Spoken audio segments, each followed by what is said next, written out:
Probably a lot of you know the story of the two salesmen who went down to Africa in the 1900s. They were sent down to find if there was any opportunity for selling shoes. And they wrote telegrams back to Manchester. And one of them wrote, "Situation hopeless, stop, they don't wear shoes." And the other one wrote, "Glorious opportunity, they don't have any shoes yet." Now, there's a similar situation in the classical music world, because there are some people who think that classical music is dying, and there are some of us who think you ain't seen nothing yet.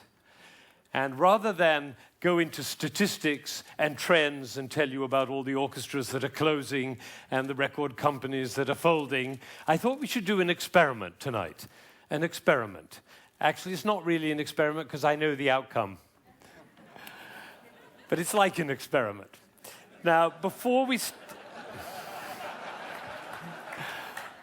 start, I need to do two things. One is I want to remind you of what a 7-year-old child sounds like when he plays the piano. Maybe you have this child at home. He sounds something like this.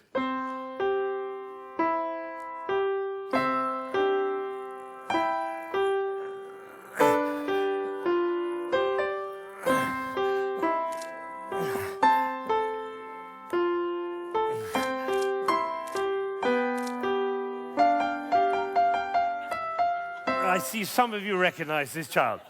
Now, if he practices for a year and takes lessons, he's now 8 and he sounds like this. And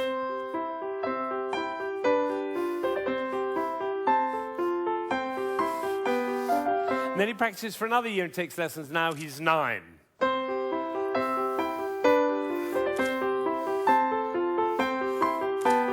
And then he practices for another year and takes lessons, now he's 10.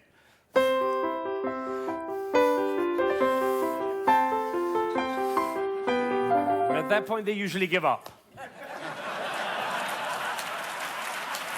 Now, if you'd waited for one more year, you would have heard this.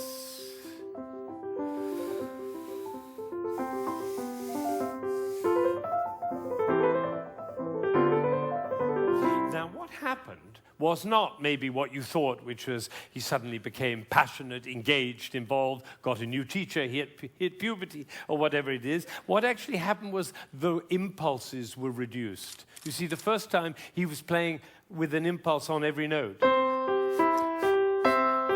And the second, with an impulse every other note. You can see it by looking at my head. The 9-year-old put an impulse on every 4 notes. And the 10-year-old on every 8 notes. And the 11-year-old, one impulse on the whole phrase. I don't know how I got into this position. I didn't say I'm going to move my shoulder over, move my body. No, the music pushed me over, which is why I call it one buttock playing. Can be the other buttock. You know, a gentleman was once watching a presentation I was doing, and I was working with a young pianist. He was the president of a corporation in Ohio. And I was working with this young pianist, and I said, the trouble with you is you're a 2-buttock player. You should be a 1-buttock player. And I moved his body like that while he was playing. Suddenly the music took off. Took flight. There was a gasp in the audience when they heard the difference. And then I got a letter from this gentleman. He said, I was so moved, I went back and I transformed my entire company into a 1-buttock company. Now, the other thing I want to do is to tell you about you. There are 1,600 people, I believe. My estimation is that probably 45 of you are absolutely passionate about classical music. You adore classical music. Your FM is always on that classical dial, and you have CDs in your car, and you go to the symphony, and your children are playing instruments. You can't imagine your life without classical music. That's the first group. It's quite a small group. Then there's another group, bigger group. These are the people who don't mind classical music. You know, you come home from a long day and you take a glass of wine and you put your feet up, a little Vivaldi in the background doesn't do any harm. Right? That's the second group.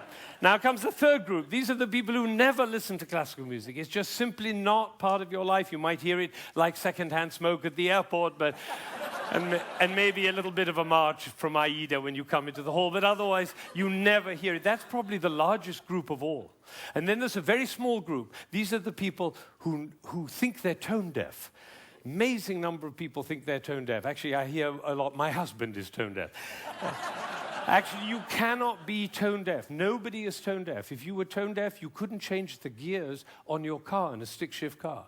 You couldn't tell the difference between somebody from Texas and somebody from Rome. And the telephone. If your mother calls on their miserable telephone, she calls and says hello. You not only know who it is, you know what mood she's in. You have a fantastic ear. Everybody has a fantastic ear. So nobody is tone deaf. But I tell you what, it doesn't work for me to go on with this thing with such a wide gulf between those who understand, love, and passionate about classical music and those who have no relationship to it at all. The tone deaf people, they're no longer here. But even between those three categories, it's too wide a gulf. So I'm not going to go on until every single person in this room, downstairs and in Aspen, and everybody else looking, will come to love and understand classical music. So that's what we're going to do. Now, you notice that there is not the slightest doubt in my mind that this is going to work, if you look at my face, right?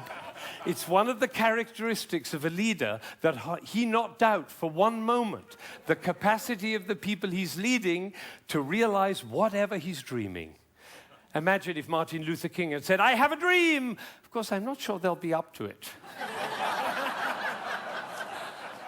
All right, so I'm going to take a piece of Chopin. This is a beautiful prelude by Chopin. Some of you will know it.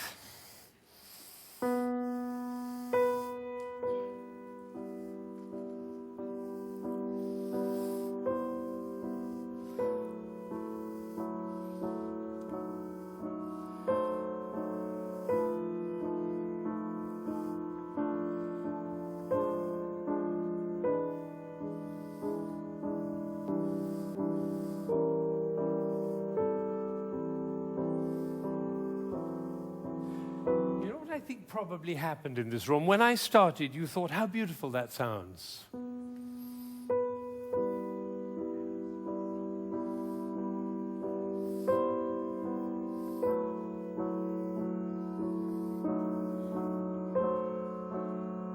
I don't think we should go to the same place for our summer holidays next year. It's funny, isn't it? It's funny how those thoughts kind of waft into your head when we're listening to classical music. And of course, if the piece is long and you've had a long day, you might actually drift off. And then your companion will dig you in the ribs and say, "Wake up, it's culture!" And then you feel even worse. But has it ever occurred to you that the reason you feel sleepy in classical music is not because of you, but because of us? Did anybody think while I was playing, why is he using so many impulses? If I'd done this with my head, you certainly would have thought it.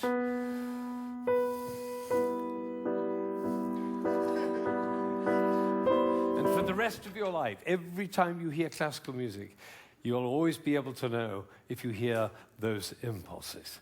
So let's see what's really going on here. We have a B. This is a B. The next note is a C. And the job of the C is to make the B sad. And it does, doesn't it? Composers know that. If they want sad music, they just play those two notes. But basically, it's just a B with four sads.